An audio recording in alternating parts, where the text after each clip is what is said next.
In this lesson, we're going to learn how to navigate to an airfield and land on it. There are 3 navigation modes that we'll be using: en route, return to base, and landing.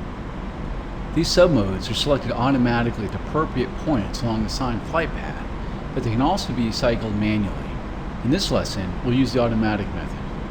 I currently have the lesson paused as I explain some of the finer points. Press the spacebar to continue.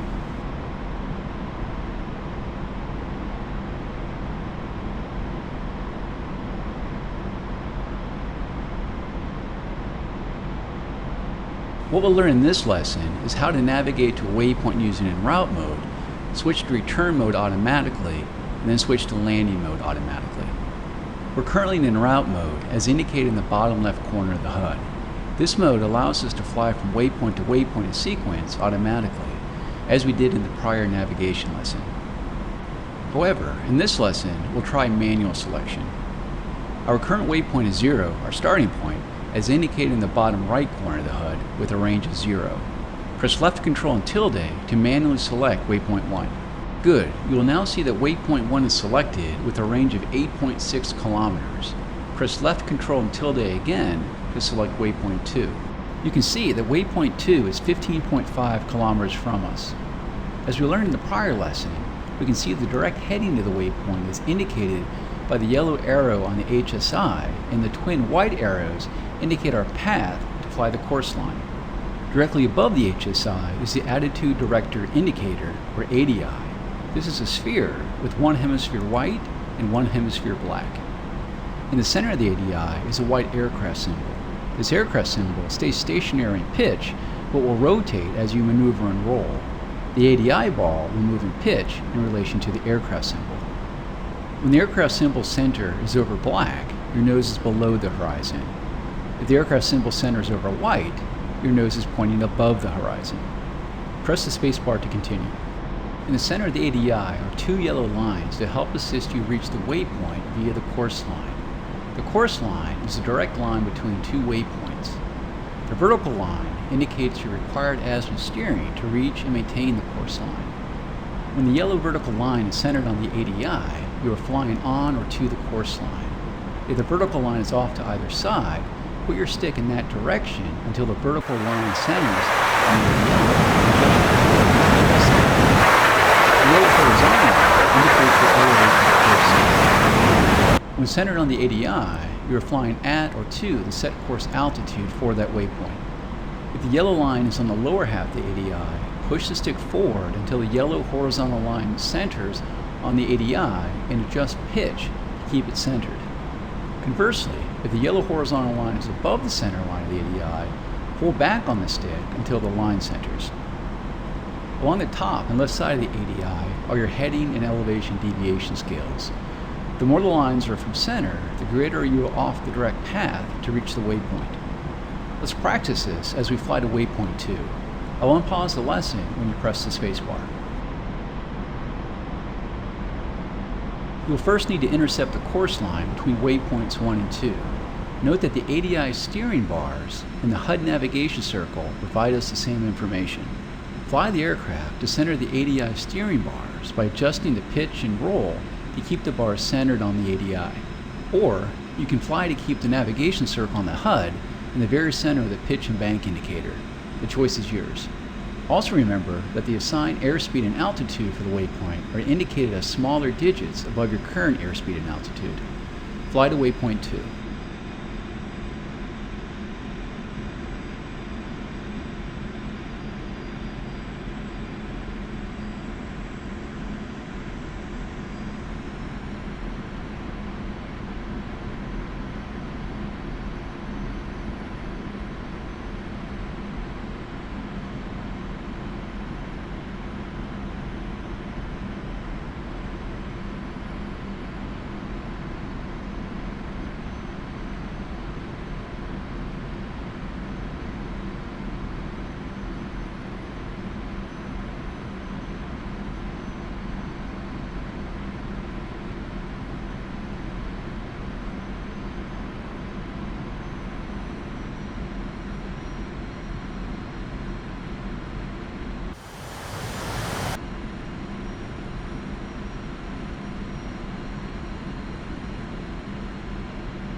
Nice job. As you may have noticed, Waypoint automatically cycled to Waypoint 3. Go ahead and fly to Waypoint 3 along the course line. Maintain a speed of around 400 kilometers per hour.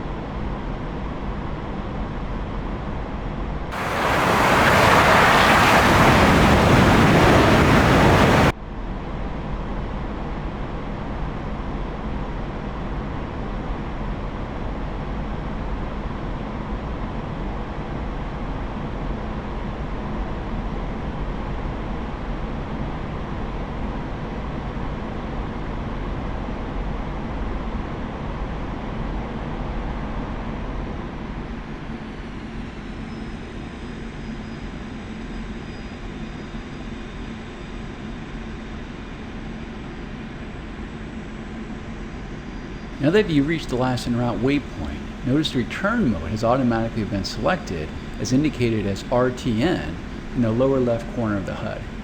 Your navigation steering will now provide you steering to intercept the instrumented landing system beams at the proper heading and altitude. The airfield return number, in this case MOSDOC, is displayed in the lower right corner of the HUD as number 17. Fly the assigned return navigation.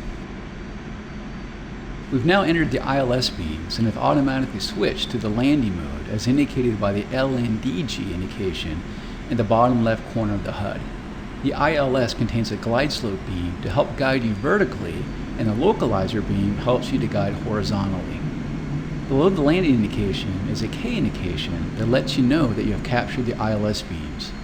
The upside down L in the lower left side of the HUD indicates that you are on glide slope. If you have not already done so, reduce your airspeed to less than 400 kilometers per hour and lower your landing gear by pressing G. If you need to, deploy your air brakes by pressing B. Lower your landing flaps by pressing left shift and F. Press the spacebar to continue.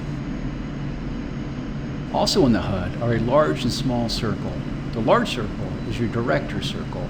As in other modes, fly the aircraft to center the circle inside the pitch and roll indicator in the center of the HUD. The smaller circle is your glide slope error circle. Like the director circle, you want to center this in the pitch and roll indicator. If the director circle is above the roll and pitch indicator, you are too high, and conversely, if it is below the roll and pitch indicator. If the director circle is left of the center and pitch and roll indicator, it means you are left of the localizer beam, and conversely, if it is right of the roll and pitch indicator. Once on glide slope, use pitch to control your airspeed and throttle to control your altitude. You've just passed the outer marker beacon, and your airspeed should be between 290 and 310 kilometers per hour and on glide slope.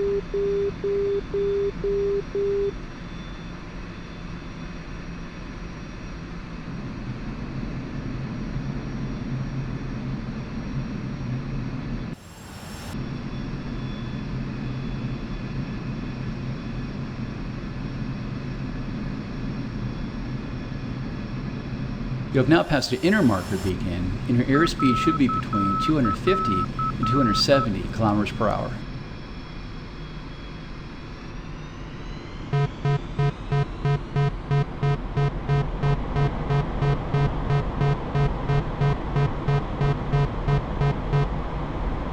You just passed the runway threshold.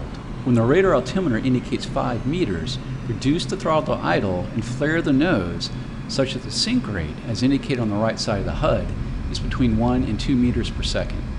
Once all the wheels are on the ground and your speed is below 250 kilometers per hour, release the brake and chute by pressing P.